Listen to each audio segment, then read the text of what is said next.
All right, worked example 2, finding an unknown angle this time. Last one we did, we found a side. This time we are finding an angle. So we've got a slightly different process. Well, it's all pretty much exactly the same. We just use a different button on our calculator. All right, so we have a diagram here. It's already got the numbers in it, but we're going to label it. Now, theta is already labeled. I'll just put theta next to it again. We have the opposite and we have the hypotenuse. It's really handy just to keep getting in the process of doing the same thing each time. That way you don't have to stress. The process remains the same even if the numbers change. So I've labeled the diagram, written down the formula. I'm now going to write down what we know. Theta is just theta. We don't know what theta is yet.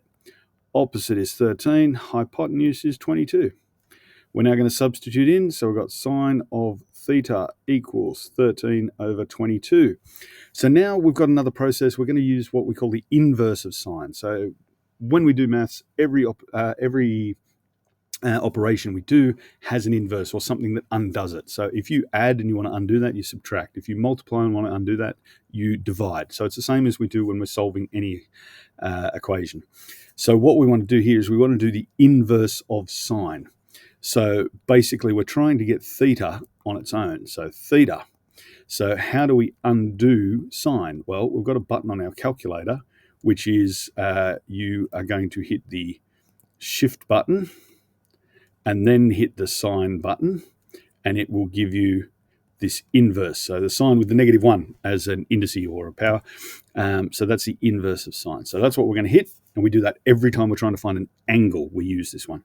So, and you're finding the inverse of sine of that ratio that you've already written down. So the ratio of 13 over 22 or the opposite over hypotenuse. So that's all we do. We then put that into the calculator, literally that. So you're hitting the shift sine button, and then you've got 13 over 22.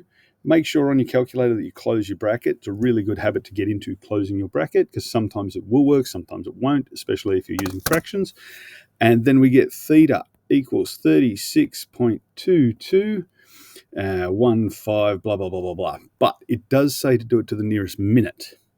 So you also have to hit another button on your calculator. It's a button that I refer to as a bubble button because one of my students years and years ago did. And it looks like that. Okay, so locate that one on your calculator. If you're using the FX82AU Plus, it's the third row from the top and second from the left. If you're using the 8200, slightly different spot. You just have to change the format, and there's a button down the bottom to change that.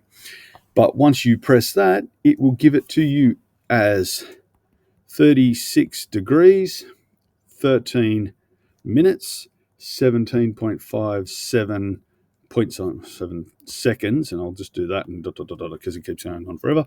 But we need to do the nearest minute, so it's 36 degrees, 13 minutes, because the 17 would make us round back down. And that is the end of that one. Things to get out of that: inverse sine. That is the buttons for the inverse sine. And then when you're converting it to minutes, you're going to, by default, normally get a decimal answer, but you use the bubble button and it'll convert it to degrees, minutes, seconds.